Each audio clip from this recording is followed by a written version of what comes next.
The way forward does not announce itself. It does not call loudly, nor does it demand attention. It waits. Only those who choose it will ever notice that it was there all along.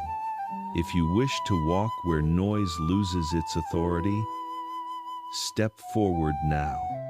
Subscribe, not as a habit, but as a decision. And below, leave a trace of your intent. What truth are you searching for?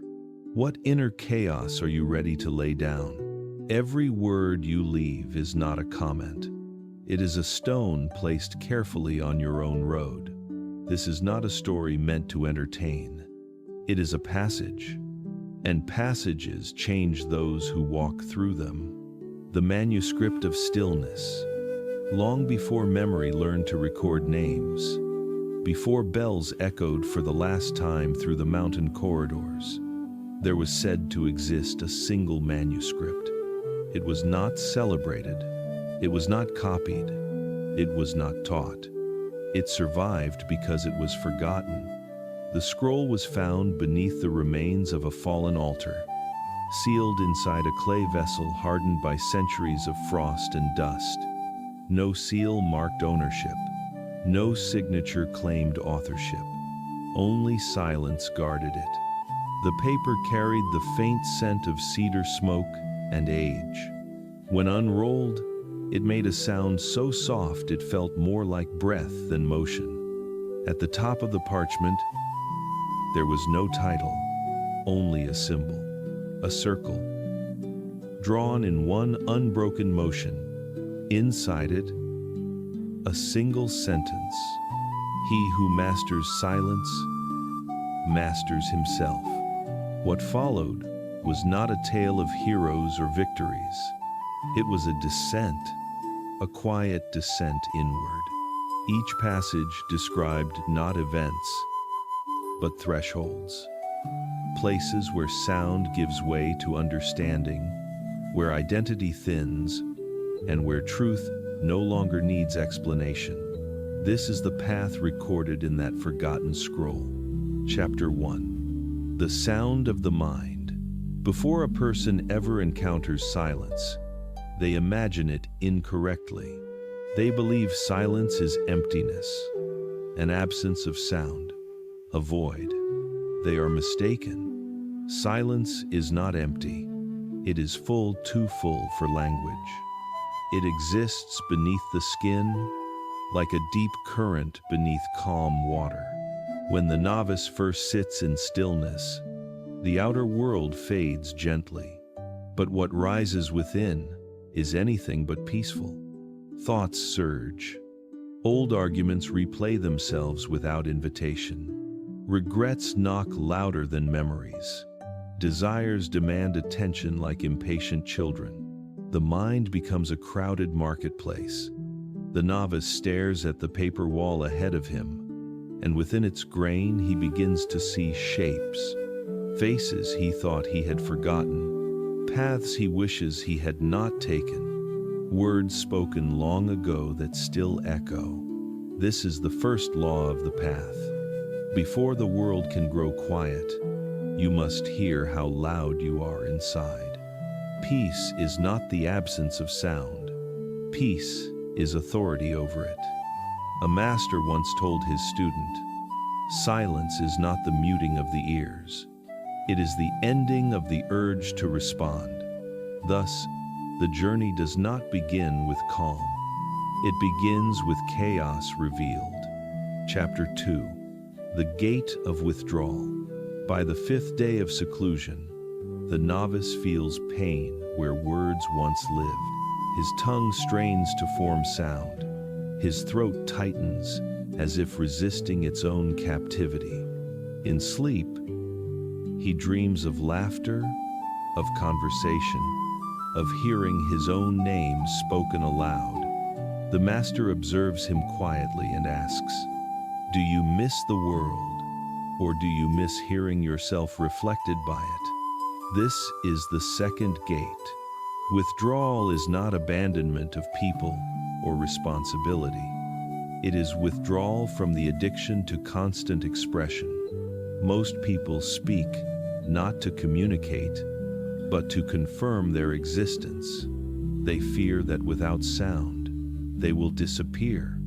Yet only when the voice rests does the deeper self begin to speak. The monks of the Eastern Hall once sealed their mouths with cloth for 40 days. By the third day, they heard their own hearts striking against silence like drums. By the 10th day, they sensed changes in the air. Before the wind arrived, by the 40th day, they could no longer tell where their breath ended and the world began. Withdrawal is not retreat, it is return. Written on the wall of the master's chamber were these words: "Noise is habit, silence is choice. Only the brave remember they can choose." And so the novice crossed the second gate, stepping into the long inner corridor, where the idea of self begins to loosen its grip. Chapter 3. The discipline of stillness. Those who arrive at the third chamber believe they have already learned silence. The world outside has grown faint. Voices have withdrawn. Distractions have loosened their grip. And yet unrest remains. The body shifts without permission. The legs ache.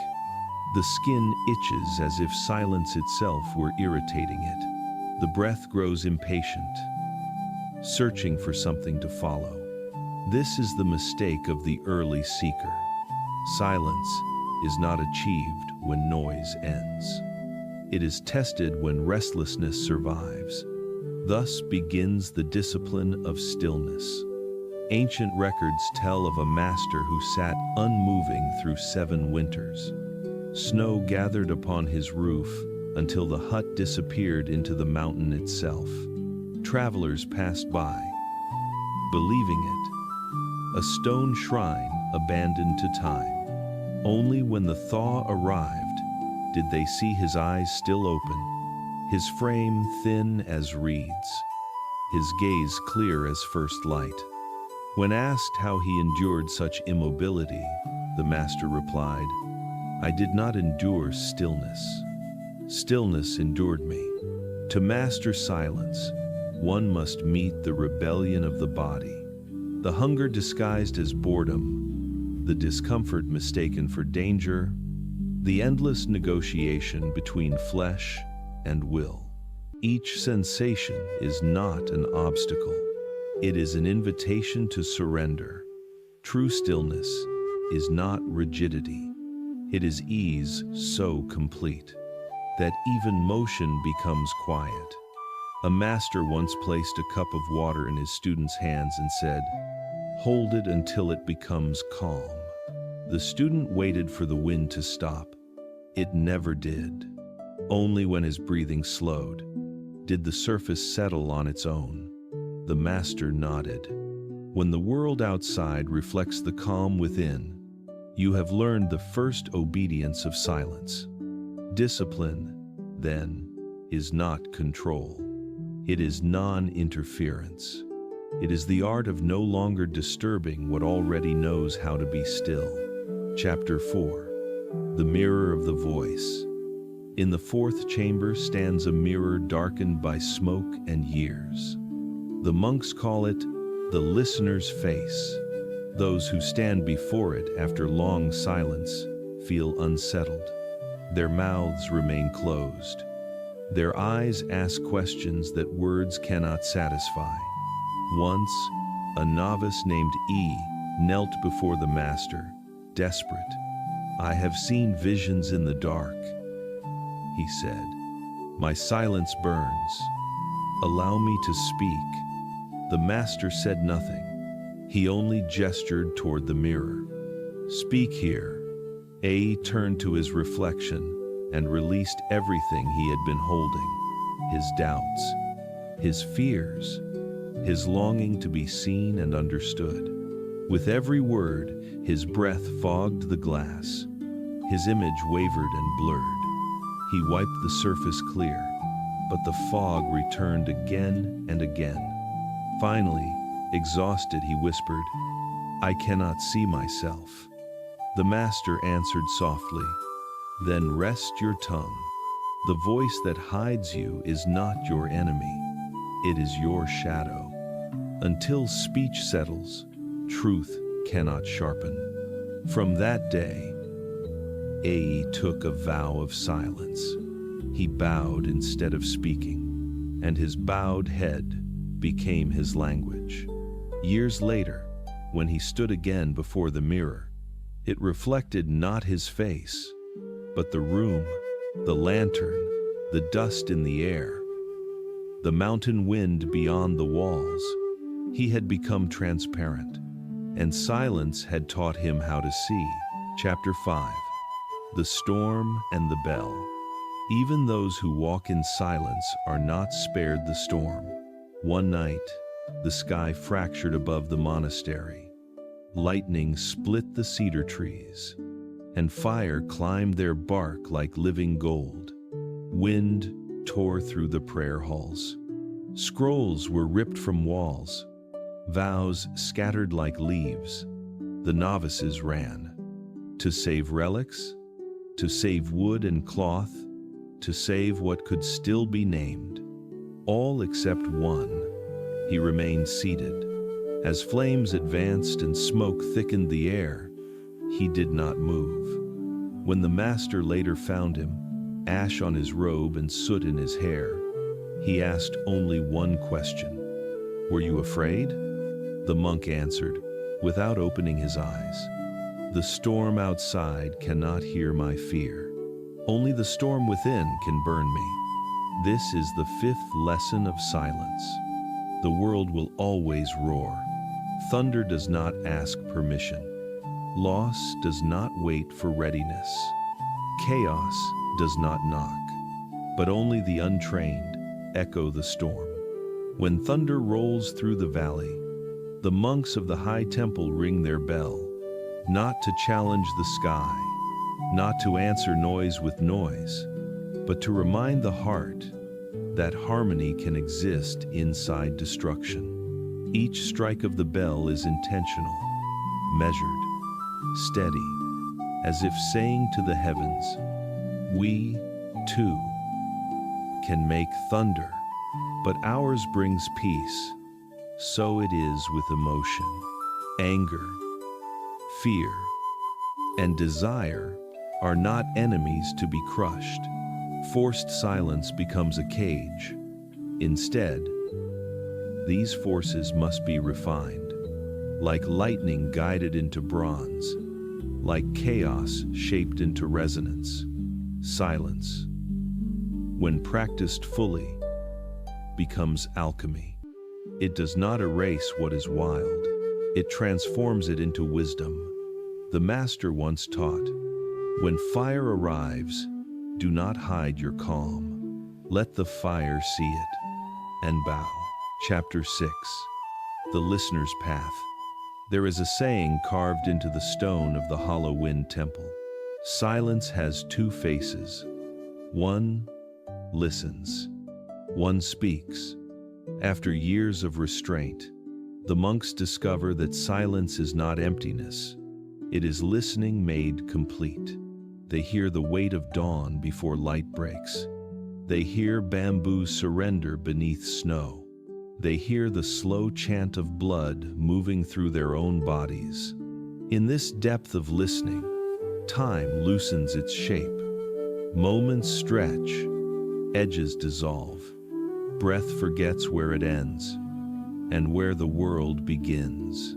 This is the listener's path, the threshold where awareness replaces thought. A traveler once arrived at the monastery, burdened by war and commerce. He laughed at the monks. "Your silence changes nothing," he said. "The world continues as it always has." The eldest monk poured tea and placed the cup before him. When the traveler lifted it, he saw his reflection trembling on the surface. The monk whispered, "Silence changes nothing, but in silence, you see what needs no change." The traveler scoffed, and left that night. Yet the wind carried those words far. Somewhere along the road, he began to hear his own footsteps differently.